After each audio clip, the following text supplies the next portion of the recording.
ఏమే ముద్దు లేచావా? ఏం చేస్తున్నావు? ఇంకా అలా పని చూస్తున్నా. ఇందాక ఎప్పుడోనే నేను లేచి అన్ని పనులు చేసేసానమ్మా. అన్ని పనులు చేసావు కానీ పాలు తాచావా? ఎప్పుడో కాచా.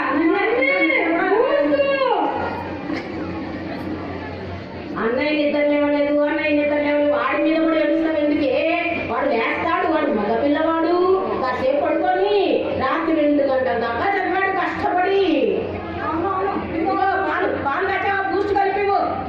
పట్టుకెళ్ళి మరి నొప్పి లేస్తాము అన్నయ్య. అవును లేపుతాను. నువ్వు ఆడపిల్లవి పనులు చేయాలి. పొద్దున్నే లేచి రేపు ఇంకో ఇంటికి వెళ్తే నన్ను అంటారు పనులు నేర్పలేదని. అదే నాన్న బంగారు తండ్రి. నాన్న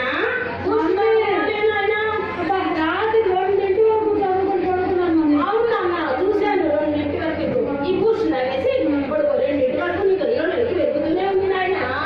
మమ్మీ నువ్వు లైట్ ఆడమే చూసావు కానీ అన్నయ్య సినిమా చూస్తున్నాడు. నువ్వు నోర్మి ఎప్పుడు అలాగే అంటావు. ఊరుకోవే వాడిని కూడా ఏడుస్తావు. మమ్మీ మరి రెడీ అవ్వాలన్నా టిఫిన్ బాక్స్ లో నాకు వాళ్ళ చికెన్ ఫ్రై పెడతా ఉన్నావు. పెట్టేశానుగా. నా తండ్రి నీకోసం చికెన్ ముందే వండి పెట్టాను. అవునా అమ్మా మరి నాకేంటి బాక్స్ లో పసుపు పెట్టావు? వాడు మగ పిల్లవాడు చెప్తున్నానా? నువ్వేమన్నా ఉద్యోగాలు లేదా ఊళ్ళో ఎలాగా ఇంట్లో కష్టపడి ఆడవాళ్ళు పని చేసుకోవాలి. మగ పిల్లలకి పెట్టాక మిగిలిందేదో మనం తినాలి. వాడికి వండి పెట్టాలి. మమ్మీ కాలేజీలో చదువుతున్నాడా? మమ్మీ ఏనన్నా? రేపు నా బర్త్డే కదా మరి ఫ్రెండ్స్ పార్టీ ఇవ్వాలి. అవునా? సూట్ కొనుక్కోవాలి. తప్పకుండా మరి మినిమం 10,000 నన్ను అవుతాయి కదా మమ్మీ. అవుతున్నానా? నువ్వు నార్మల్ స్టార్ట్కి వెళ్ళావు. నీకు 10,000 దాటి పెట్టానైనా ఇదో తీసుకో సరిపోతాయ్యా. చాలా మంచి సూట్ కొనుక్కొని పార్టీ చేసుకున్నాను చక్కగా. దాని మడు పడకుండా వెళ్ళు.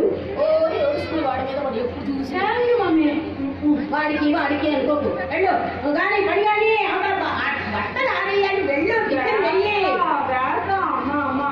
మరే నాకు కూడాను నేను పాటలు బాగా పాడతానని మా ఫ్రెండ్స్ అందరూ కూడా సంగీతం నేర్చుకో అంటున్నారు. నాకు పట్నంగా కూడా నువ్వు కొనిపెట్టలేదు ఈసారి. నాకు సంగీతం నేర్చుకోవడానికి ఒక 500 ఇవ్వమ్మా. వెళ్ళి నేర్చుకుంటాను నేను కూడా. కేజీలకి అవసరం లేదు. ఇంటి పని చూసుకో చాలు. అవన్నీ నేర్చుకో. వెళ్ళు తర్వాత సంగీతం. పిల్లాడు కాలేజీ నుంచి వచ్చేటప్పటికి జంతికలో ఏదో వండి పెట్టాలి. రెడీ అవుతాను. వస్తున్నా చేస్తున్నా. శనగపిండి ఎక్కడ పెట్టావే? అమ్మా మరి మరే ఏమన్నా గుర్తు చెప్పు. నేను క్యాంపస్ లో సెలెక్ట్ అయ్యానమ్మా. నాకు మంచి ఉద్యోగం వచ్చింది. నీకా ఉద్యోగమా? ఎక్కడ తల్లి? హైదరాబాద్ లో అమ్మా. అబ్బో హైదరాబాద్ వెళ్ళి ఉద్యోగం చేస్తావా? నిన్నెవరు పంపించేది కదా? అంతటిగా గబ్బు అంతా ఒకటి చూసి